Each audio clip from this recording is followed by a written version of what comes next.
Tú, hipócrita lector, con Christian Barnken.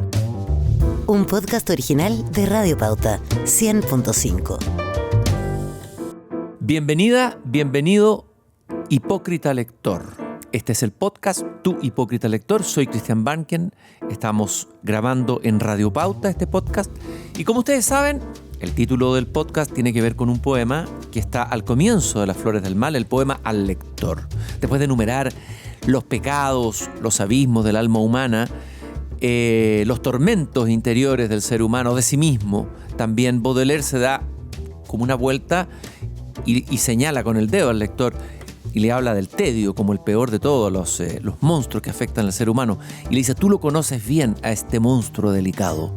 Tú, hipócrita lector, mi semejante, mi hermano. Hoy día tenemos a un hipocritísima lector, uno de los escritores en lengua española hispanoamericano más interesante de las últimas décadas. Él es Edmundo Paz Soldán.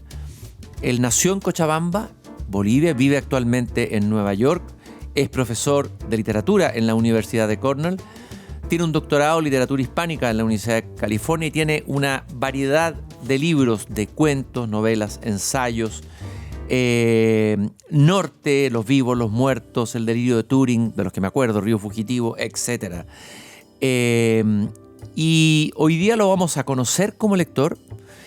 Y él vino a dictar una charla a esta preciosa iniciativa que es la Ciudad de las Palabras, que dirige también Loreto Villarroel.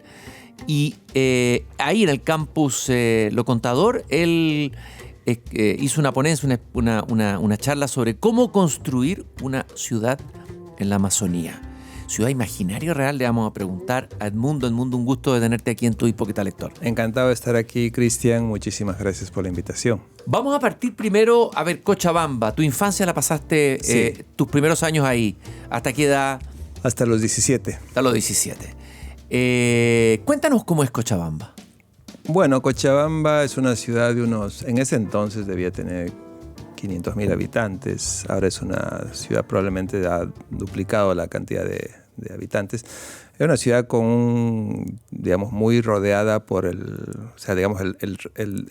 cuando yo vivía allá el perímetro urbano no era muy grande, ¿no? Una cosa que ha pasado estos años que se ha extendido mucho la ciudad. Mis abuelos vivían en lo que llamamos el campo, pero el campo estaba a 4 kilómetros. Uh-huh. Ahora tú vas por ahí y ya el campo ha sido devorado por la ciudad, ¿no? Entonces ya no es el campo, pero sí era una ciudad muy amable de vivir en esos años, muy tranquila.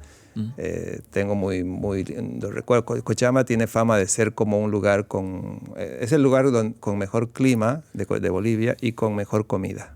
Entonces cuando mucha gente que se jubila en La Paz, así se va a vivir a Cochabamba por el clima y la comida.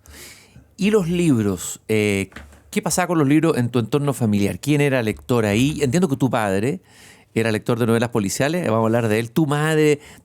¿Había una biblioteca? Cuéntanos. Sí, mi papá era doctor, mi papá era ginecólogo, pero era un gran lector, o sea, leía todo, pero sobre todo tenía una afición por la novela policial. Y ahí fue que descubrí, mi primer acercamiento a la literatura fue a través de Agatha Christie. Y con esas cosas que uno tiene a los 10, 11 años, hice una tabla de los 80 títulos de Agatha Christie y me puse a leerlos todos, uno tras otro. Creo que llegué a 77, algo así, pero sí leí bastante y me encantaba. O sea, a veces había libros que me los podía leer en un día, en esa época en que uno podía concentrarse. Ahora ¿Qué es lo que más te gustaba del tipo de narración policial de Agatha Christie?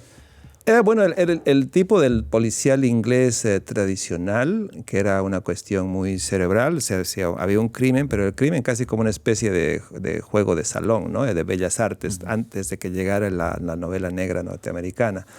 Entonces tenías este detective que para mí me encantaba, Hércules Poirot, que decía todo hay que confiar en las células grises, y te daba la fe de que si se cometía un crimen, si se transgredía el orden social, el detective estaba ahí para restablecer el orden. Creo que eso era lo que me gustaba, de que todo era con las famosas células grises. ¿Y cuál novela de esas 88 que leíste, cuál recuerdas más especialmente? Bueno, como es una especie de arte combinatoria, me acuerdo de bueno, el asesinato en el Orient Express. Sí, claro, ese es notable. Porque tienes, ¿no? La forma en que se resuelve era muy original. Luego esa otra que se convirtió también en una especie de... Muchos otros escritores lo han hecho, policiales, a 10 negritos, que era... Sí. En una isla hay 10 personas y poco a poco van desapareciendo. Luego son 9, son 8, son 7 Claro. y no sabes qué es lo que va a pasar. Y luego hubo una muy famosa, no sé si debería decir qué es lo que pasa al final, pero no voy a decir el título, pero hay una que me encantaba en la que el narrador es el asesino. Eso sí que es notable. Porque, y está tan bien hecho que hay un momento, hay una escena en que el narrador cuenta el crimen, pero cuando tú la lees no te das cuenta. Luego, al volver a leer eso, digo, una vez que termines, y me han engañado, ¿no? Y es todo tan sutil, porque entra al cuarto de alguien que está enfermo y luego dice, bueno, salí del cuarto, dice, ¿me olvidaba de algo? No me olvidaba de nada. Entonces, es ahí cuando se ocurrió el crimen, pero era como ya rizar el rizo de buscar nuevas formas de asesinar y de resolver el crimen. ¿Eso lo leíste cuando niño? A los 10 años. Tenía entre los 10 y los 15, Los probablemente. 15, sí. como decimos en Chile, te mandaste al cuerpo 80 y tantas novelas de Agatha Christie. Sí. Ahora con el tiempo que has leído, me imagino, muchas otras novelas policiales, otros autores, novela negra, ¿cómo miras literariamente a Agatha Christie? ¿Qué rescatas de ella? ¿Cuál es tu juicio literario ahora de Agatha Christie? Bueno, lo que más le rescato hoy, a mí me enseñó básicamente a construir el suspenso. Yo no escribo novelas policiales, pero cuando estoy escribiendo un capítulo de una novela, al terminar el capítulo estoy viendo cómo sería el gancho para continuar con el siguiente capítulo. Y eso creo que es lo que más me queda, porque al final muchas de esas resoluciones de Agatha Christie eran muy tramposas, todo era una especie de como casas de salón de la clase alta inglesa, donde, ¿no? Una especie de que luego aparece ya la novela norteamericana con el policía corrupto, con todo lo que pasa con Chandler y compañía, y eso le pone la cosa más interesante. Me gustaba el personaje, la construcción de este personaje que era tan era, no sé, para un chico de 12 años, pues era el hecho de que era siempre imperturbable, como una onda Conan Doyle, no Sherlock Holmes, era en esa tradición de Sherlock Holmes, de Conan Doyle, que ahora quizás pues se lo ve como una especie de reliquia anticuada de esos tiempos. Pero lo que más rescataría hoy es su creación de suspenso. García Márquez tiene un texto sobre un cuento de Simenón, y dice que siguió a Simenón, no sé si lo leíste, lo buscó, lo esperó, pensó encontrárselo alguna vez en París, y una vez se lo encontró, pero finalmente desaparece. Simenón, ¿te interesó la novela policial de Simenón? Me interesó mucho la novela policial de Simenón que no tenía a Maigret. Maigret para mí, no sé, después de leer a Poirot, digamos como que nunca pude superar mi obsesión con el detective de Agatha Christie. Pero me gustaban mucho. Hay novelas como El gato, por ejemplo. Novelas en que ocurren crímenes, pero no es necesario, no es que haya un detective, pero toda esta cuestión de la corrupción en la clase media baja en París, todo eso. Me encantaba la forma en que se urdía la trama, pero también la minucia psicológica que había en Simenón, que muchas veces no tenía que ver con esa cosa de la resolución ingeniosa, sino que simplemente eran asuntos muy sórdidos. Hay novelas maravillosas, del que no son policiales, Al fondo de la botella. Al fondo de la botella. Es excelente, pero en Estados Unidos además, no es siquiera Francia. Sí, también. Luego también ¿cuál es esa en la que también en la frontera, están cruzando la frontera entre México y Estados Unidos y también ocurrió... ahorita no me acuerdo, pero sí, me gustaron esas otras novelas de Simenón. Y con el tiempo, hoy día, ¿cuál es tu escritor favorito de novela policial? Novela policial, novela negra. ¿Quiénes son tus favoritos hoy? Esa es una muy buena pregunta. De esa época clásica, digamos, para separarla, me gustaba mucho me gustaban mucho dos escritores que hoy están un poco olvidados. Uno de ellos era Ellery Queen.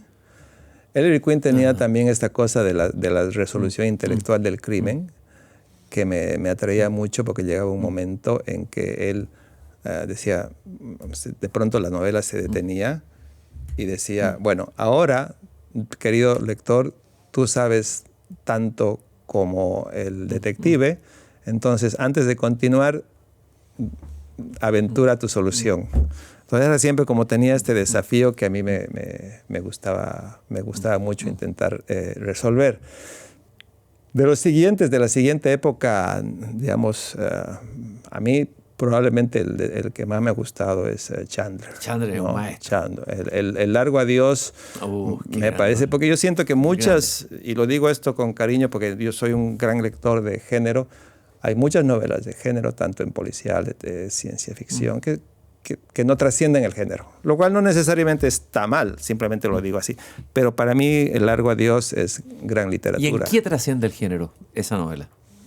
O sea, por un lado te está hablando, o sea, de la crítica social, o sea, es una novela que te está hablando te está hablando de la corrupción en Los Ángeles, está utilizando una trama policial, pero está un poco lo que luego, no sé, podría ser Polanski con Chinatown, digamos, ¿no? Claro, la película Chinatown, claro. Te está hablando de un momento, de cómo se puede, digamos, cómo la novela, como el género policial podría ser en ese momento un gran género para hablar de la corrupción social, de la crisis social, para hacer crítica social.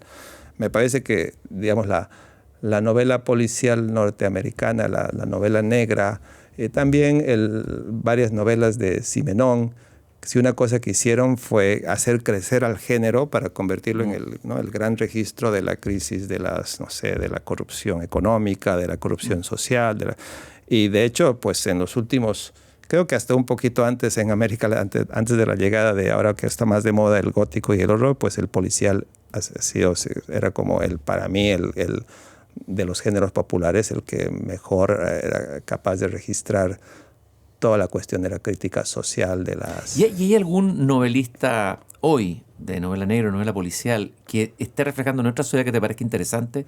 ¿Alguien contemporáneo? Que esté reflejando algo... En nuestro mundo hoy, o la sociedad norteamericana o latinoamericana. ¿Dónde ves tú novelistas interesantes? Bueno, hay varios. Hay uno que me gusta mucho que es Arnaldur Indridason, digamos, de estos que hay un montón que han salido de nórdicos, ¿no? John Esbo. Sí, varios, sí. Pero Henning Mankell. Luego también me gusta mucho el siciliano, ¿cómo es? Camilleri, ¿no? Las novelas de Camilleri también me gustan mucho. Está de los norteamericanos, está John Connolly, quizás ¿no? Porque se cruza con algo también entre un policial y una cuestión un poco más gótica. O sea que sí, hay varios autores. Ahora sí, en los últimos años, digamos, no soy el experto que solía ser a mis 15 años en novela policial. Claro, ya no es tu pasión. A los 10 años estabas leyendo a Agatha Christie, pero entiendo que también leíste a Emilio Salgari, que es como un autor que ha marcado a muchos escritores. Yo he conversado con muchos escritores y siempre aparece una generación un poco mayor, digamos, y aparece inevitablemente Emilio Salgari. Yo tuve un profesor de lo que siempre me voy a acordar, que él me llevó a la literatura también, que tenía mi papá, Urbano Mérida. Cuando yo tenía 10 años, en colegio, en quinto básico, digamos quinto año, el viernes, las últimas 2 horas de la mañana, él tenía un ropero, que abría el ropero y decía, escojan un libro. Entonces, y simplemente teníamos que leer. Ahora no sé si se podrá hacer con los jóvenes, pero cuando pasaban varias semanas y teníamos una novela, íbamos a cambiarla y él nos daba otra. Y ahí fue que descubrí a Salgari. Y me enamoré de un personaje también, ¿no? Del pirata Morgan, ¿no? Entonces ya era como, tenía que buscar hacer el seguimiento de cuál era la siguiente novela, ¿no? El pirata Morgan y todo eso. Para mí, como novela de aventuras también de esa misma época, pues Salgari también me marcó. Y ahí me gustaba mucho, y no sé si aquí estoy viendo como conexiones, pero quizás a esa edad me gustaba mucho la variedad dentro de la repetición. Claro. Entonces me gustaba eso del ciclo, ¿no? De tener un personaje familiar que reaparece en otras novelas y que lo puedes seguir y todo eso. Y no hay un Salgari hoy, o habrá, a lo mejor será alguien que guionista de alguna serie de Netflix o del manga, no sé. ¿Quién podría ocupar ese espacio que ocupó Salgari en la infancia de tantos lectores, no?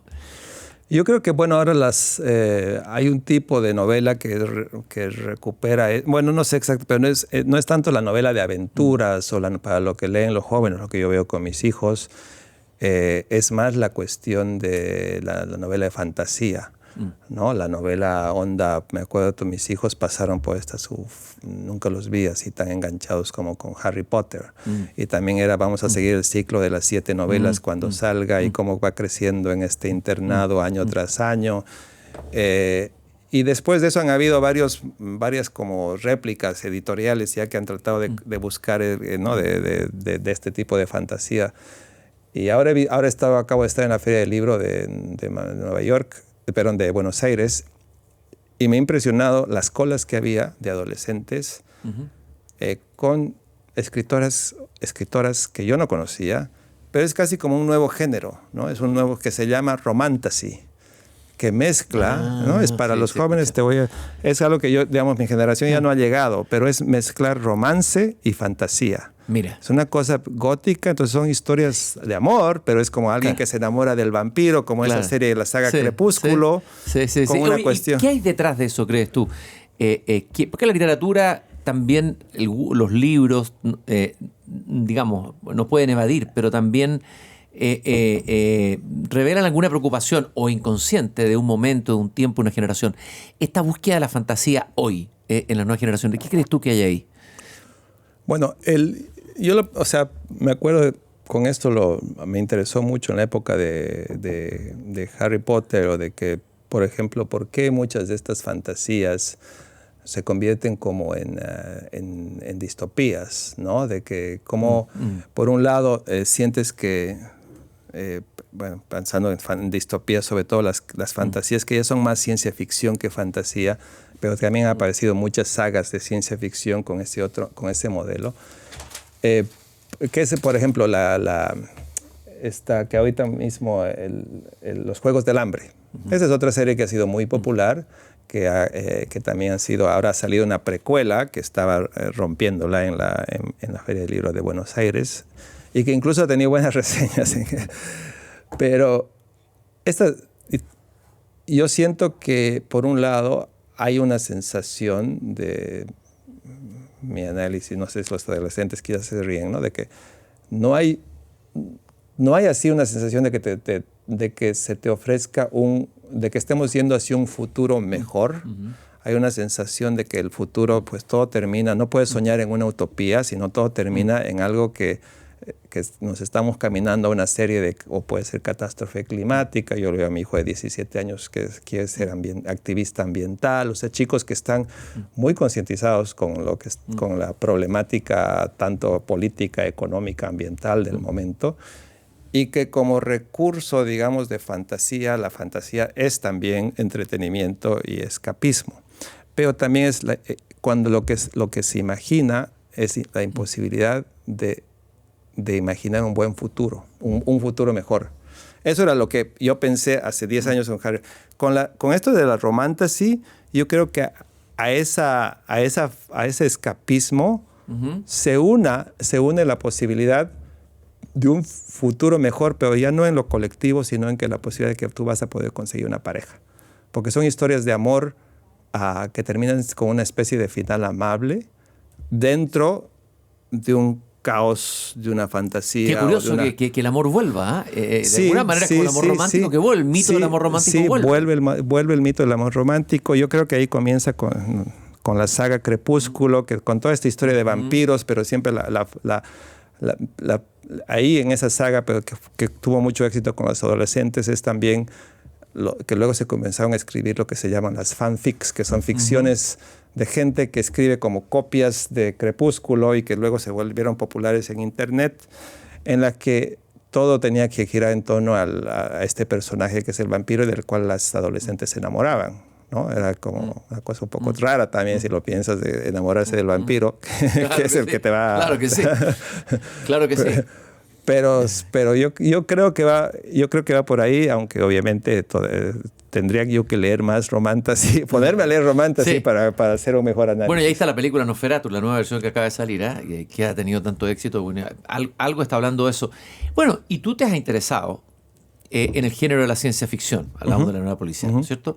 Y te leí que dijiste que más que género es una forma de percibir, de acercarme al mundo.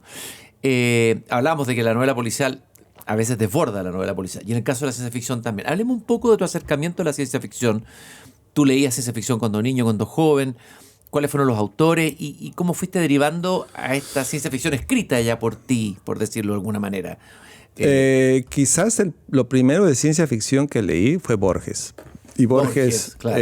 Me acuerdo cuando leí Tlön Uqbar Orbis Tertius, Tremendo texto. que es un gran texto, que lo puedes leer desde de lo fantástico, pero también es un texto de ciencia ficción. Y yo ni siquiera sabía cómo con qué se comía eso, digamos, ¿no? O sea, fue después, ya cuando me fui a estudiar a los Estados Unidos, que descubrí ya la ciencia ficción más clásica, Bradbury, después Ballard, Philip Dick, Ursula Le Guin. Lo que yo pienso del género, lo que de pronto yo reconozco que cuando yo fui a estudiar a la universidad, yo me distancié de los géneros populares porque pues en esa época, en los años 90, en la universidad se los miraba en menos. Así, en general, al género popular, el horror, la fantasía, el policial, se los miraba en menos. Y me imagino que simplemente absorbí lo que decían. Entonces yo me distancié y me puse a leer cosas, entre comillas, serias. Clásicas, claro. Todo lo que era canónico. Solamente después, ya en una crisis de lector, bueno, en realidad una crisis una crisis personal que me llevó a cuestionarme hasta qué era lo que estaba escribiendo. Eso fue en el 2006, por ahí, sí. 2008, que hubo una sequía, digamos, en la escritura y todo, fue, ¿no? Qué era lo que estaba escribiendo, qué era lo que estaba leyendo, y decidí volver a mis primeros intereses. Y ahí fue que, claro, una cosa es leer ciencia ficción a los 15 años y otra a los 40, ¿no? Entonces me di cuenta de las posibilidades de género. Lo que yo pienso que ahora que estamos tan invadidos por la tecnología, ese es un género que es el que más ha reflexionado sobre el impacto de la tecnología en nuestra vida cotidiana. Hay unos cuentos ahí proféticos de la inteligencia artificial, sin nombrarla como inteligencia artificial. O sea, está el cuento ese de Asimov famoso. De Asimov, ¿no es cierto? El concepto robot sale de Karl Capek. Luego palabras como clon. Si pensamos en nuestra propia tradición, está ahí la invención de Morel, que está hablando de Bioy Casares, está hablando de hologramas en 1940. Claro. Entonces, ahora que lo ves por todas partes, digo, ¿cómo podríamos acercarnos a la... O sea, a mí no me... Como lector, como espectador, quizás me encantan las series como Dune, así, o Duna o Guerra de las Galaxias, pero como lector, no tanto eso de naves espaciales, sino más bien el impacto de las nuevas tecnologías en la vida cotidiana, las distorsiones que ocurren, por ejemplo, de recibir la tecnología, ser países en América Latina que somos más países que recibimos tecnología, no necesariamente que la producimos. ¿Qué pasa con esas desigualdades sociales? ¿Cómo funciona todo esto? Eso es lo que a mí me interesa hoy de la ciencia ficción. Y ahí está tu novela Los vivos y los muertos, y no después de esa crisis, ¿no? Sí, primero volví digamos, con las... primero me interesó reconectar con la novela policial, y después, ya en los últimos años, fue más con la novela de ciencia, con la literatura de ciencia ficción. Pero los dos géneros me interesan mucho. Y ciencia ficción y política incursionaste también, ¿no? De alguna manera. Sí, yo creo que esa es por mi base. Bueno, no me he saltado cosas, pero en la adolescencia otra lectura fundamental para mí fue descubrir La ciudad de los perros. De Vargas Cuando Llosa. tenía 14, 15 años, me acuerdo que fueron, ya cuando salí de la época de Salgari o Agatha Christie, caí con otro profesor muy bueno que me hizo descubrir el boom y también ficciones. Me hizo descubrir Borges. Y ahí creo que tenía como una cuestión del realismo más de carga social que está en las novelas de Vargas Llosa, ¿no? De que la novela tiene que decir algo sobre lo social. Y eso es lo que a mí me imagino que me marca. Incluso ahora que quizás no haga... Mis primeras novelas fueron más realistas que lo que estoy escribiendo ahora, pero queda ahí abajo una impronta muy fuerte de ese intento de de pensar o imaginar o reimaginar la sociedad. Qué emocionante ha sido para ti el elogio que hizo Vargas Llosa sobre tu narrativa, ¿no? Que te destacó como uno de los narradores más interesantes en Hispanoamérica. Fue muy elogioso con tu obra. Me imagino que haber sido emocionante para ti, ¿no? Bueno, haber sido lector. ¿Ah? Fue un lector muy generoso con las nuevas generaciones. Fue un lector muy, muy curioso. Yo, sobre todo, hay una época pues que creo que va a quedar como... Creo que es muy difícil tener tantas obras maestras. Uno se acostumbraba, ¿sí? Porque piensas en La ciudad de los perros, La Casa Verde, Conversación en la catedral. Estaba iluminado Vargas Llosa. O sea, hay un ciclo ahí que tú dices, o sea, no, es una torre, así que hoy quizás mucha gente se distancia por razones obvias, por esa deriva que tuvo en los últimos 15, 20 años, por decirlo de una manera amable. Sí. A mí me impresiona, porque yo iba a dar un curso de literatura andina el anterior semestre, y hace un par de años, y una chica me dijo, ¿qué vamos a leer? Me dijo una chica del doctorado, bien formada y todo, ¿no? Y yo le digo, pues va a ser los clásicos de la literatura andina, Arguedas, Vallejo, Vargas Llosa. Y me dijo, ¿Vargas Llosa? Lo vamos a leer a Vargas Llosa. Yo le dije, te prometo que es bueno. Le digo, entonces luego pero claro, es la generación que ya canceló a Vargas Llosa. Claro, pero eso es un error, ¿no es cierto? Las nuevas generaciones. Error cancelar, o sea, yo creo que el momento en que... Uno puede emitir un juicio político, crítico de él, pero otra cosa es valorarlo como escritor, ¿no es cierto? Bueno, yo creo que cuando pasen los ecos de su presencia en la tierra, que al final creo que, digamos, como que frenó el acercamiento de muchos adolescentes en las nuevas generaciones que simplemente se rechazaban a la persona, pero yo creo que la obra queda y eso es lo más importante. Estás escuchando un podcast original de Radio Pauta, 100.5. A ver, hablamos de la ciencia ficción y la ciencia ficción y la política, y hablamos volvemos atrás de nuevo, las lecturas serias, dijiste tú, los autores serios que te empezaron a marcar. Hablaste de Borges. ¿Cuáles fueron los otros escritores? Decimos serios, son horribles, ¿no?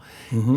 ¿Quién es? Kafka, entiendo que Kafka, Cervantes. ¿Cuáles fueron los autores decisivos para ti para hacerte escritor? Como hacerte escritor por dentro, de alguna manera. Porque uno se envenena de esos clásicos, ¿no? Algo de ellos queda dentro de uno y lo va formando uno. Esos son los verdaderos maestros para un escritor. Pues sí, a mí un autor que, claro, en esa época me deslumbró, primero fue Kafka. Me gustaba la idea, de hecho mis primeros libros, hay un libro de Kafka que se llama De la construcción de la muralla china, que era una especie de parábolas, pero sin una moral clara, no era una especie de koan, ¿no? Una especie de mensaje así de... ante la ley, por ejemplo, el hombre que va y está a la ley se queda en la puerta, espera que se abra la puerta, pero la puerta nunca se abre. Y luego ahí se me cruzó, en mis primeros años en la universidad, descubrí a Italo Calvino, Las ciudades invisibles. Qué bello libro ese. Hermoso libro. De hecho, yo escribí mi propio ciclo de ciudades, porque quería copiar y quería escribí como 5 o 6 ciudades que eran como mis ciudades invisibles.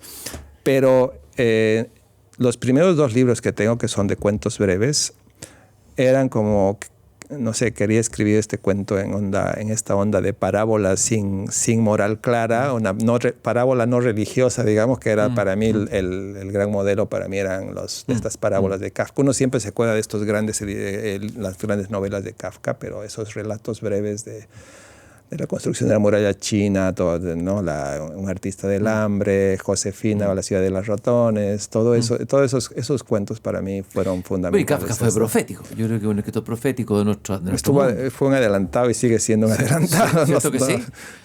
Sigue hablando del mundo que va a llegar. Es impresionante. Esto de copiar, entiendo que tus primeros plagios descarados lo hiciste en la biblioteca de tu padre. De Agatha Christie, sí. De Agatha Christie, ¿no? Hacías plagios. ¿A quién otro autor copiaste las primeras copias, ¿no es cierto? Siempre una copia finalmente, pero...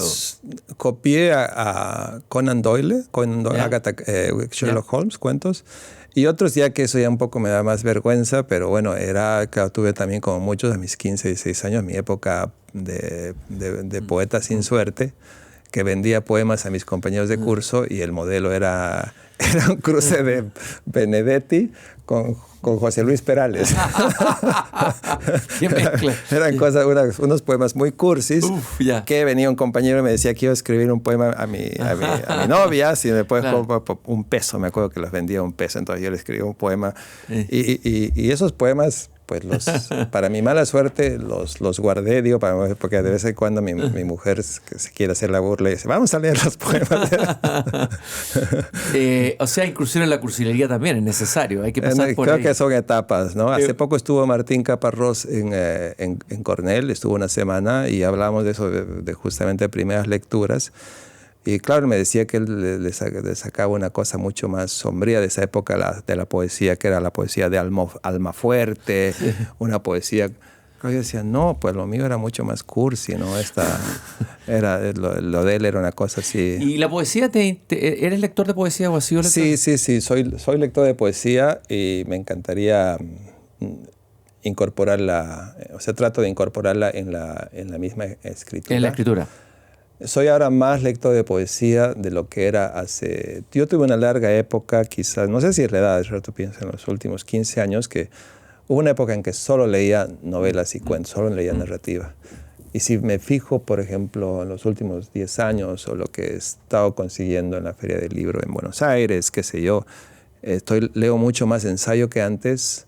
Me encantan mucho los libros de ciencias, o sea, serios de divulgación científica, digamos.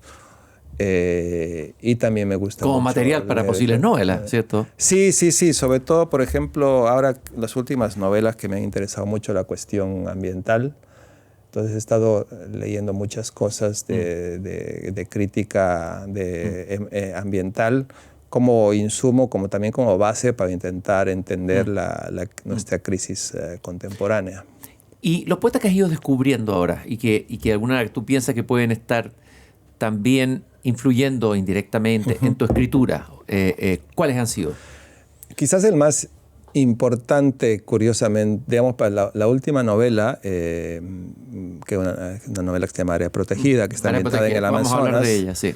Está ambientada en el Amazonas. Y yo, la novela anterior, que también estaba ambientada en el Amazonas, que se llama La mirada de las plantas, tenía un tono que yo le había tratado de...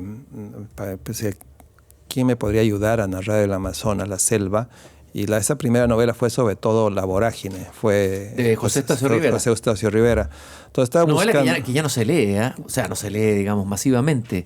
¿Pero qué te parece a ti esa novela? A mí me parece como de la tradición de la novela de la selva, la novela más contemporánea. Es una gran novela, ¿no? Sí, aparte porque... una cosa que a mí que me servía como modelo, muchas veces en estas historias, digamos, en la trama,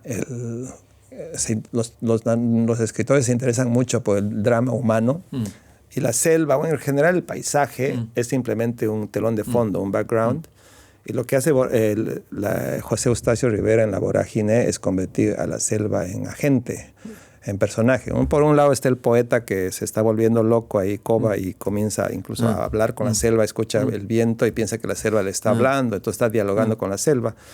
Pero por otro lado, digamos, una liana de pronto hace que uno de los acompañantes de Cova caiga y muera, y dices, ¿fue un accidente o es que la selva se estaba vengando? Y la genialidad de Rivera es que te deja en esa ambigüedad de que si la selva era simplemente...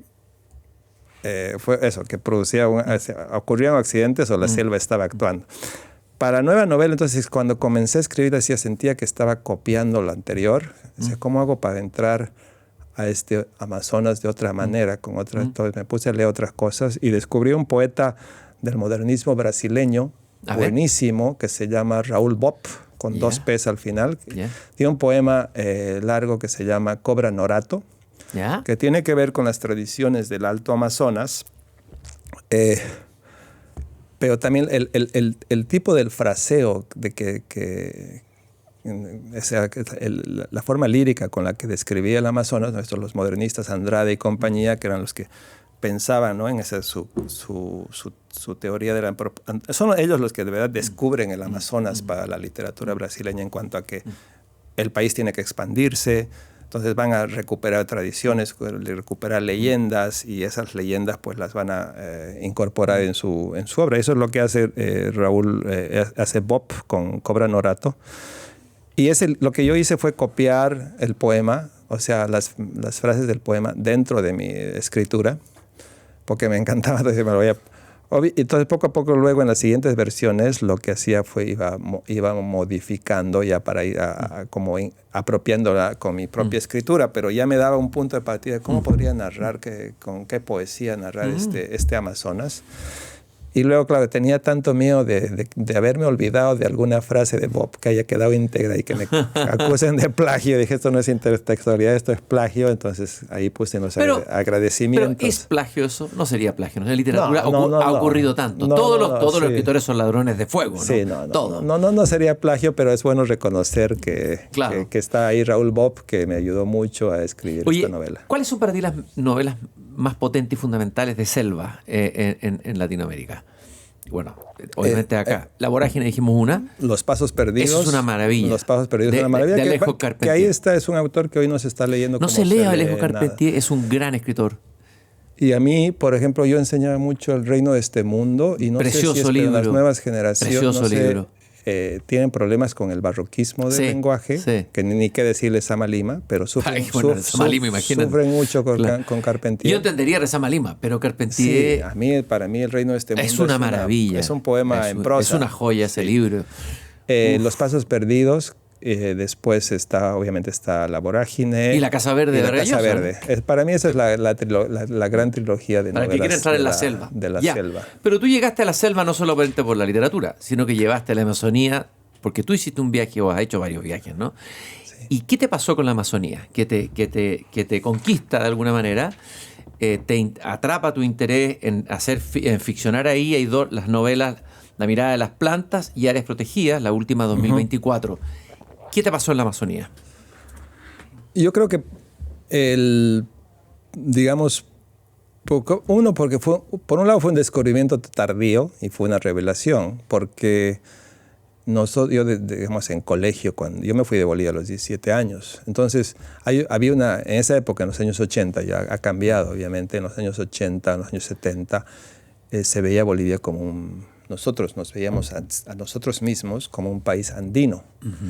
Y a mí me llamaba la atención, me acuerdo que decía, la cuenca amazónica, Bolivia está en la cuenca amazónica, y la cuenca amazónica es el 70% del país, es Amazonas.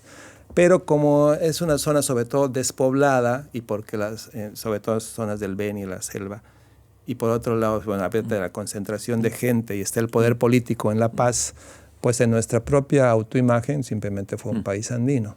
Entonces cuando comencé a descubrir la complejidad del Amazonas, para mí fue un deslumbramiento. Dice, pero esto es, por un lado es mi país y me encantaría hablar más. Y además, aparte que llegué a un momento en el que uno tenía una idea mucho más romántica de la selva y llegas...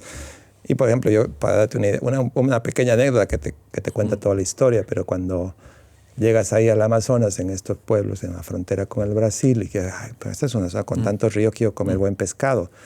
Y me dice que no, la gente no come pescado ahí porque el pescado está contaminado por los ríos, porque las mineras ilegales que trabajan en esa zona tiran mercurio a los ríos. Entonces, incluso el pescado ha cambiado de sabor. Entonces, ese tipo de cosas dije, ¿por qué no se saben más? ¿Por qué no se conocen más? Entonces, quizás mi primera impacto de la deforestación o de los ríos fue más en una onda casi como cronista. Quisiera escribir un libro de no ficción sobre lo que está pasando en el Amazonas. El que ha escrito un gran libro sobre es Joseph Zárate, un cronista peruano, que se llama el libro Guerras del Interior, sobre lo que está pasando en el Amazonas peruano. Creo que Planeta ha publicado ese libro, es un gran libro que recomiendo mucho. Y también está la cronista brasileña Eliane Brum, que escribe para El País y tiene un libro que ha publicado Península, creo, que se llama Amazonía, simplemente, que es otro libro maravilloso. Entonces luego me di cuenta que en realidad yo era más novelista que cronista, y poco a poco fui tergiversando lo que había visto a medida que pasaron, pero volví mucho. Vuelvo casi cada año a esa zona. Ahí vive el hermano de mi mujer, o sea que sí tenemos amigos ya conocidos. Bueno, y ahí hay extractivismo, siguen habiendo extractivismo y destrucción de distintos signos. Tú lo has dicho, lo dijiste en una nota, en una entrevista en el Mercurio, ¿no? Antes era el extractivismo de derecha, ahora de izquierda, Evo Morales, o sea, todos parece que han ido al Amazonas a destruirla o a devastarla. Lamentablemente somos países que no hemos hecho sustitución de importaciones. Bolivia es un país que depende mucho de estos ciclos del boom y del colapso y que depende siempre de una materia prima. Entonces, la selva siempre se ha visto como un objeto que produce materias primas para la gente. Y bueno, a mí siempre Bolivia puede ser un país pequeño, pero en cuanto a porcentaje de deforestación, estamos bien cerquita de Brasil. O sea, es un porcentaje abrumador de deforestación en esa zona. Es lo que en Bolivia ha avanzado mucho, la frontera agrícola, sobre todo han habido plantaciones de soya transgénica que han hecho que pues... está haciendo que se pierda mucha selva, básicamente, ¿no? Y también la ganadería también es una cosa muy importante en toda la región del oriente boliviano. Estábamos hablando de la ciencia ficción y del futuro. La ciencia ficción ahora es una ciencia ficción climatológica, no sé cómo llamarla, sería así, ¿no? Se llama... ¿Qué nuevo género es ese? Sí, en Estados Unidos la llaman cli-fi, que es climate fiction, o sea, ficciones del clima, sí, pero yo me acuerdo que hace 8 años quise dar un curso de eso y no había mucho en América Latina, pero en los últimos 10 años han aparecido muchos otros. O sea, no diría que muchos, pero hay mucho más interés en narrar lo que está pasando. ¿Qué interesante se ha hecho en esa línea, en ese género? En ese nuevo género, por decirlo así. Ese podría interesar a los jóvenes, ¿no? Sí, yo creo que sí. Y ¿tú estás hablando específicamente de lo latinoamericano? No, en el sentido más amplio. General. Bueno, está Richard Powers, que tiene esta novela que no sé cómo, yo la leí en inglés, de Overstory, que es como algo sobre los árboles. No sé, o sea, está traducida al español, pero no me acuerdo cómo está traducida. Algo así con los árboles. Luego sí hay una escritora de ciencia ficción que ha sido muy, muy recuperada porque ha escrito mucho sobre estos temas. Antes que muchos otros era Úrsula Le Guin. Úrsula Le Guin, de todas maneras. Hoy es cada vez más central, ¿no? Por ejemplo, la palabra para el mundo es bosque. Es una novela fascinante que algunos dicen que se la robaron los guionistas de Avatar. Está en el base de Avatar, pero es la historia de una gente que llega a este planeta. Como hay otros cuentos en los que ella tiene un cuento que me fascina de uno que tampoco me acuerdo del título, pero llega un grupo a un planeta y descubre que el planeta está deshabitado, que lo único que está habitado son los árboles. Pero en realidad el planeta está habitado por los árboles. Pero la idea primera es que si no hay humanos, está deshabitado. Claro. Y de pronto uno de los que está en esa expedición, que es medio autista, así, comienza a darse cuenta que se puede comunicar con los árboles. Los otros no pueden. Eso me pareció como idea, como planteamiento. Y algún día quisiera reescribir este cuento. Luego aquí, por ejemplo, hay un cuento de Mariana Enríquez que me gusta mucho que se llama Bajo las aguas oscuras, porque pues, es un cuento sobre el riachuelo, sobre la contaminación. Es un cuento gótico, que por un lado es un homenaje a Lovecraft, pero por otro lado es un cuento desde el punto de vista ambiental climático, es sobre la contaminación del riachuelo en Buenos Aires, ¿no? Luego otras ficciones tóxicas, está pues Distancia de Rescate de Samantha Schweblin, que habla sobre lo que pasa con los pesticidas en el campo. También puedes hablar de que esta es no sé si es exactamente ficción del clima, pero sí ficciones del medio ambiente y de la toxicidad del medio ambiente, de lo que está ocurriendo hoy con nuestro medio ambiente. Creo que hay más conciencia. Y tú, a partir de esta área protegida, ¿qué es lo que quieres, dónde quieres explorar literariamente? ¿Cuál es la frontera donde tú te estás moviendo? Quizás este es el desafío. Hace como unos 15, 20 años, me acuerdo que alguien que leía mis cuentos me dijo, oye, en tus cuentos no hay ni perros ni gatos, me decía, no son solo humanos, me dice. Y yo veía que si voy a meter un gato, digo, no quiero meter como un sujeto, un ornamento de parte del país, sino tiene que ser parte de la trama. Y claro, no se me ocurría. Entonces simplemente, para mí me interesaba el drama humano. Y creo que si algo está pasando hoy, y que creo que es un desafío para la ficción presente, es cómo hacer para incorporar en tu narración de manera como sujetos de la narración, no solamente a los humanos, porque creo que ese es el gran problema. O sea, la novela realista es grande para hacer esas cosas, pero ¿cómo haces para narrar una historia que incorpore también a los animales o a las plantas? Entonces, mi nuevo libro de cuentos, que va a salir ahora con Páginas de Espuma en octubre, que se llama Las Enloquecidas Estrellas, es un libro en que intento, digamos, narrar historias en las que los animales son los protagonistas. O al menos son parte importante de la narración y no solamente son como objeto decorativo, ¿no? Por ejemplo, me interesó mucho la última novela de Fernanda Trías, que se llama El Monte de las Furias, donde se trata de una mujer que está como cuidando una montaña y no queda claro por qué está cuidando la montaña, luego nos vamos a enterar. Pero lo interesante es cómo ella logra, así como Irene Solá en Canto y yo y La montaña sola, y La montaña baila, son novelas en las que la montaña se convierte en protagonista. Incluso con un gesto narrativo que es bastante... Hay partes que hay gente que yo sé que... O sea, pueden tener... Son partes líricas que están casi como narradas desde el punto de vista de la montaña.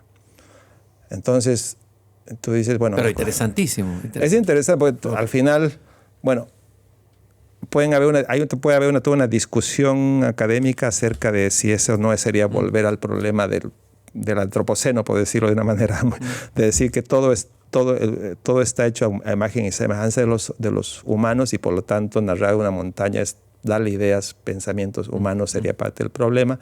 Pero creo que es otro recurso fundamental si es que al final vas a intentar narrar desde el punto de vista de una planta o de un árbol, un bosque, pues ¿cómo puedes hacer si nunca... Es al final una ficción, un artificio la ficción. Es reconectarse con lo que los antiguos se llamaba el anima mundi, ¿no? El mundo estaba animado antes de la separación racionalista excesiva, ¿no es cierto?, que trae Occidente. Yo creo que es como recuperar la conexión con esa anima mundi, que está en la naturaleza. Una de nuestras grandes tradiciones son las fábulas, ¿no? Desde las fábulas de Esopo, claro, de los griegos que contaban historias que aparecían, ¿no? Que la fábula de la tortuga, que la liebre, que muchas veces estas fábulas, los humanos, los animales se utilizaban para comparar con las virtudes de la zorra y la astucia de los humanos. Entonces ahora sería volver a eso, pero quizás con una problemática más contemporánea.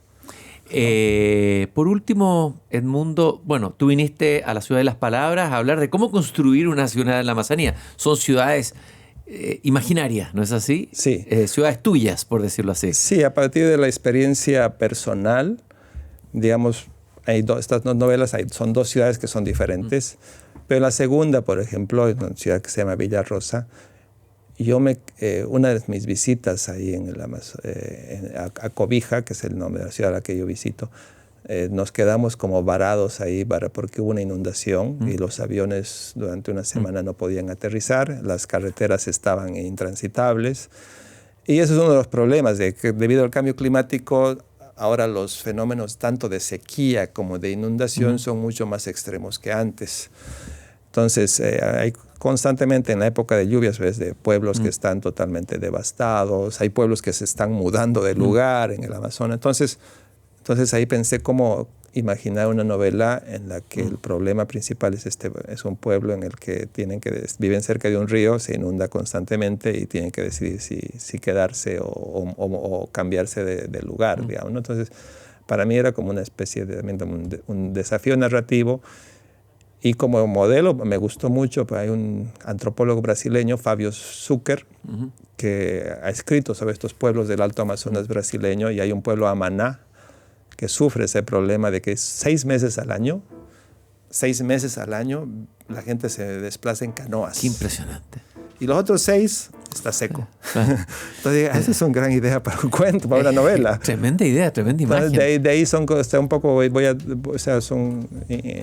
esta charla intenté contar cómo podía cómo construí estas ciudades a partir de tanto la experiencia personal como las lecturas ver cómo se puede narrar el Amazonas hoy. Edmundo, bueno, esperaremos esos cuentos que vienen pronto. Van a ser editados la última, ¿cómo se llama? El último libro.